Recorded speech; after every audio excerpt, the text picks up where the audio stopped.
Good morning fifth class students. कैसे हो आप सब? उम्मीद है आप सब ठीक होंगे और अपना ध्यान रख रहे होंगे घर पर रहकर। तो आज हम आपकी पाठ्य पुस्तक का पाठ नंबर 3 पढ़ने जा रहे हैं। पाठ का नाम है वचन का पालन। ये एक कहानी है, तो पहले इसे पढ़ते हैं। ये लेसन छोटा ही है, तो आज हम इस लेसन को कंप्लीट करेंगे। इसका बुक वर्क भी करेंगे और इसकी रीडिंग भी करते हैं। हाँ जी, पहले पढ़ते हैं। यह स्पेन देश के एक छोटे से गांव की कहानी है। एक बगीचे का स्वामी अपने बगीचे को सींचने और पेड़ पौधों को ठीक करने में लगा था। उसी समय एक व्यक्ति भागता हुआ उसके पास आया। वह घबराया हुआ था। बगीचे के स्वामी के सामने आकर गिड़गिड़ाता हुआ बोला, आप मेरी रक्षा कीजिए, मुझे कहीं छिपा दीजिए। कुछ लोग मेरे पीछे पड़े हैं और वे मुझे मार डालना चाहते हैं। हाँ जी, स्पेन कंट्री है एक, वहाँ की कहानी है, ये घटना है ये।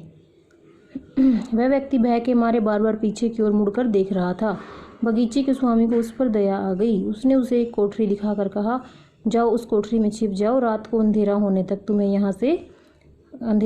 तुम्हें यहाँ से निकाल दूंगा। थोड़ी देर में कुछ लोग एक मृत युवक को साथ लेकर वहां आए।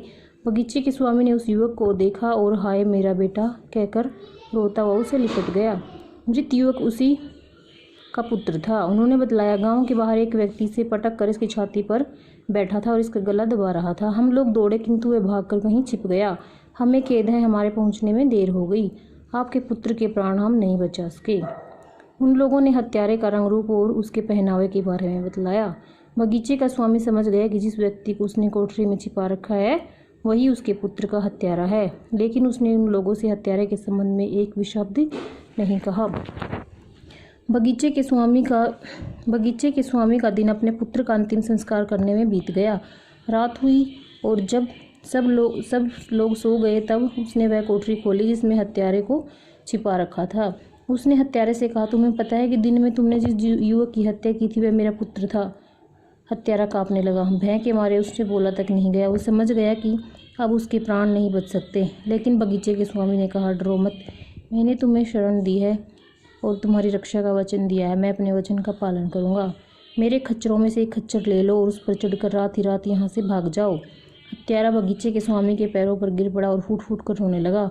बगीचे के स्वामी ने उसे उठाया और कहा, मेरा पुत्र अब लौट नहीं सकता, तुम्हारी जान को खतरा है, इसलिए तुम व्यर्थ देर मत करो, अंधेरा छटने से पहले यहाँ से दूर निकल जाओ। हाँ जी, ये कहानी थी। कहानी में जो है वचन के बारे में बताया गया है कि हमें अपने वचन का पालन करना चाहिए।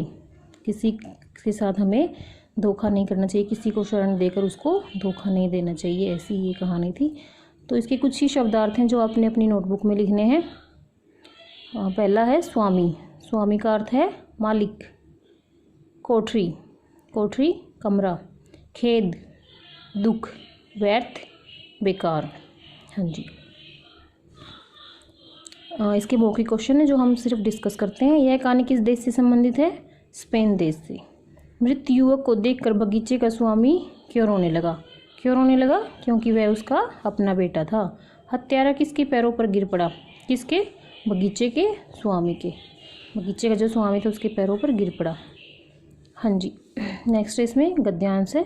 हत्यारा कांपने लगा। भय के मारे उससे बोला तक नहीं गया। उसने समझ लिया कि अब उसके प्राण नहीं बच सकते। लेकिन बगीचे के स्वामी ने कहा, डरो मत, मैंने तुम्हें शरण दी है और तुम्हारी रक्षा का वचन दिया है। मैं अपने वचन का पालन करूंगा। मेरे खच्चरों में से एक खच्चर ले लो और उस पर चढ़कर रात ही रात यहाँ से भाग जाओ। हाँ जी, गद्यांश है। इससे रिलेटेड प्रश्न है जिनके आंसर देने हैं।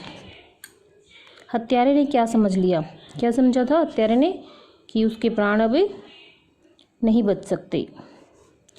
बगीचे के स्वामी ने किसे शरण दी थी? खच्चरों को? हत्यारे को? हत्यारे को। बगीचे के स्वामी ने हत्यारे को क्या सलाह दी? रात भर ठहर जाने की, रात ही रात में भाग जाने की? रात ही रात में भाग जाने की। हाँ जी, नेक्स्ट है पहेली है, सोचो और बताओ। जीके के क्वेश्चन नहीं है। फ्रांस किस महादेश में स्थित है? कहाँ पे स्थित है फ्रांस? पश्चिमी यूरोप में। स्पेन की राजधानी का नाम क्या है? क्या है स्पेन की राजधानी का नाम? मैड्रिड। स्पेन में रहने वालों को क्या कहते हैं? स्पेनियर्स। न्यूजीलैंड किस महादेश में स्थित है? प्रशांत महासागर में। हाँ जी, नेक्स्ट जो क्वेश्चन है ये भी आपका होमवर्क है। इसमें परिच्छेद को आपने ध्यान से पढ़ना है और उसके पूछे गए प्रश्नों के आपने उत्तर देने हैं और अपनी नोटबुक में आपने लिखने हैं। थोड़ी देर में कुछ लोग एक मृत युवक को साथ लेकर वहां आए। बगीचे के स्वामी ने उस युवक को देखा और हाय मेरा बेटा कहकर रोता हुआ उससे लिपट गया। मृत युवक उसी का पुत्र था। उन्होंने बतलाया, गांव के बाहर एक व्यक्ति से पटक कर इसकी छाती पर बैठा था और इसका गला दबा रहा था। हम लोग दौड़े किंतु वह भागकर कहीं छिप गया। हमें खेद है कि हमारे पहुंचने में देर हो गई। आपके पुत्र के प्राण हम नहीं बचा सके। हाँ जी, इसको आपने पढ़ लेना ध्यान से 2-3 बार और फिर इसके प्रश्न हैं और प्रश्नों के उत्तर देने आपने। आंसर जो हैं वो पैराग्राफ में ही छिपे होते हैं। कुछ लोग किसको साथ में लेकर आए? मृत युवक कौन था? लोगों ने बगीचे के स्वामी को क्या बतलाया? बेटा और युवती के बहुवचन रूप लिखने हैं, बहुवचन रूप। ओके, ये आपने करना है। नेक्स्ट इसके क्वेश्चन आंसर है। क्वेश्चन आंसर मैं आप लोगों को बाद में फ़ोटो इनकी सेंड करूँगी जो आपने अपनी नोटबुक में लिखने हैं। नेक्स्ट है भाषा आधारित प्रश्न। समझो और क्रिया का रूप बदल कर लिखो। गिड़गिड़ाना, गिड़गिड़ाता हुआ। भागना, भागता हुआ। लौटना, लौटता हुआ। उठाना, उठता हुआ। रोना, रोता हुआ। निकालना, निकलता हुआ। बताओ कि रेखांकित शब्द विशेषण है या भाववाचक संज्ञा? हत्यारा कोठरी में छिपा था। हत्यारा क्या है? विशेषण। बगीचे के स्वामी ने पुत्र का अंतिम संस्कार किया। विशेषण। हत्या करने वाला भाग गया था। ये क्या है? हत्या क्या है? भाववाचक संज्ञा और इसका विशेषण रूप हो जाता है हत्यारा। बगीचे के स्वामी को उस पर दया आ गई। दया भी क्या है? भाववाचक संज्ञा है। हाँ जी, नेक्स्ट क्वेश्चन है जो उसमें वाक्य बनाने हैं। ये भी आपने अपनी नोटबुक में करना है।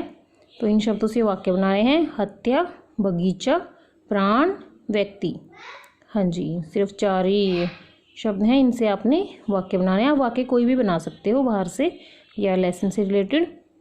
तो आज का हमारा लेसन ये कंप्लीट हो गया। सिर्फ इसके क्वेश्चन आंसर रहते हैं जिनकी पिक मैं आप लोगों को नेक्स्ट वीडियो में क्वेश्चन आंसर की पिक भेज दूँगी और आपने अपने फिर नोटबुक में करने हैं। तब तक आप ये काम कीजिए और अपना ध्यान रखिए। Thank you.